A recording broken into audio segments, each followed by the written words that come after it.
Today we're going to talk about the 3 ways to run option. Really early in my coaching career, I kind of thought option was option. You had option teams and it was the same play. You ride the fullback, quarterback pulls it and either keeps it or pitches it. But it was kind of my ignorance at the time, and then throughout my career, I realized, there's multiple different versions of option. There's midline, there's inside veer, which is like true triple option, and then there's the outside veer option. So today we're going to get into each type.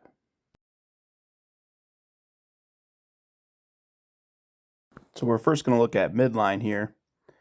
With midline, what you're trying to do is run it to a 3 technique. And most option teams will check if they have midline called to the right and there's a 1 technique to the right, because it's almost impossible to run into a 1 technique. You have to be a 3 technique. What this guard's going to do is we call it towel drill. So he's going to kind of dip this left shoulder and clear the jam of this 3 technique. And then he's going up to the middle linebacker, or the play side linebacker in that case. What the tackle's going to do is this is kind of an unbalanced set, but what this tackle's going to do is he's going to drive the C-gap defender out. The beauty of midline is, for one, it's a quick hitter straight up the gut. When we practice this, we practice it horizontally on the turf, so the fullback has a straight line path. So if this guard inside releases and blocks the middle linebacker, and you get a combo with the center and backside guard on these two, there's no one left to tackle the fullback. I mean, this play hits in 1 second. So it's devastating. The other beauty of this play is this B-back in the flex bone system will insert to block for the quarterback.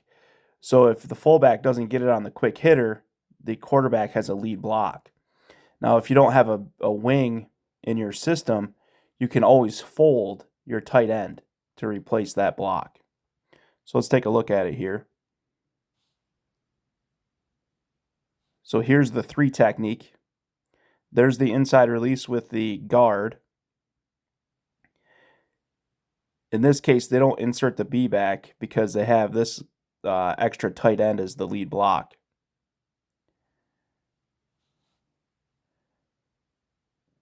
So they can square out with the tight end, and the tackle can be the lead blocker for the quarterback. So we're going to see this towel drill with number 65. He's going to try to inside release on the 3 technique without getting jammed. Here's the B back. He's going to insert to be the lead blocker for the quarterback.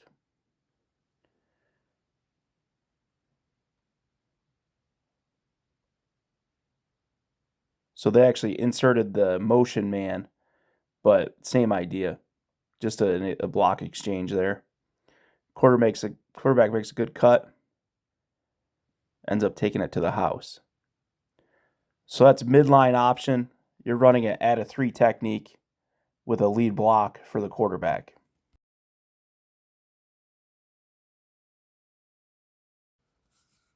Now we're going to look at triple option, where we have a dive key and a pitch key. So we're leaving 2 men unblocked at the line of scrimmage. And that's really the beauty of this play, is that you're getting linemen up to the 2nd level. So here's our pitch key, our dive key is here. And then we have our pitch key who's off the screen. You can't see him right now. We're going to ride the fullback.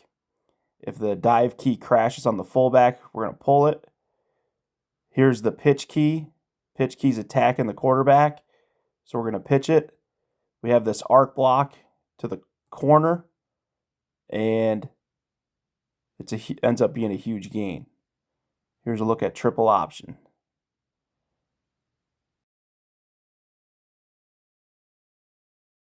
Now our 3rd way to run option is outside veer.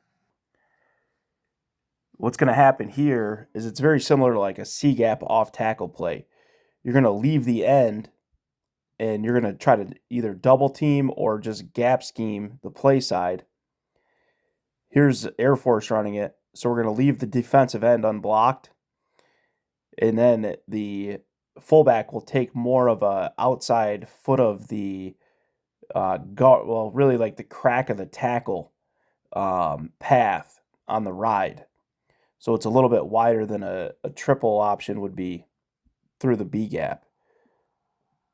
So here's kind of a look at it.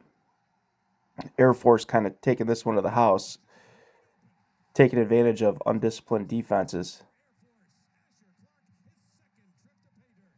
So here's the motion. There's the double team. There's the ride. So it ends up being a quick pitch because the defensive end crashed on the quarterback. Here's a better look at it from the end zone cam. There's the fullback path.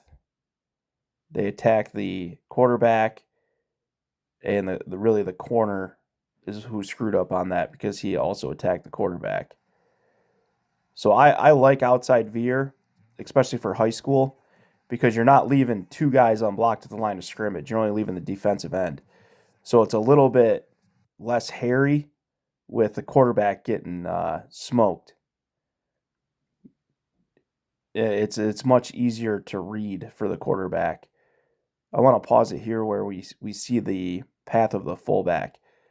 So here's the tackle and guard coming down. So that's why I'm saying the fullback's path is like the crack of the tackle coming off of his double team. The fullback has to hug this double team extremely close, or else he's going to run clean into the defensive end. So even if the quarterback gives him the ball, he'll just get tackled. So he's got to snug it tight. So if he does get the ball, he has his running lane, and then his cut is up and out, veer cut. If the defensive end comes down, quarterback can either keep it or pitch it like they do in this case. So there's your outside veer. Hopefully that helped understand the 3 ways you can run option. Go to simplefootballsystems.com. We got some good resources over there for you guys. You guys have a good one.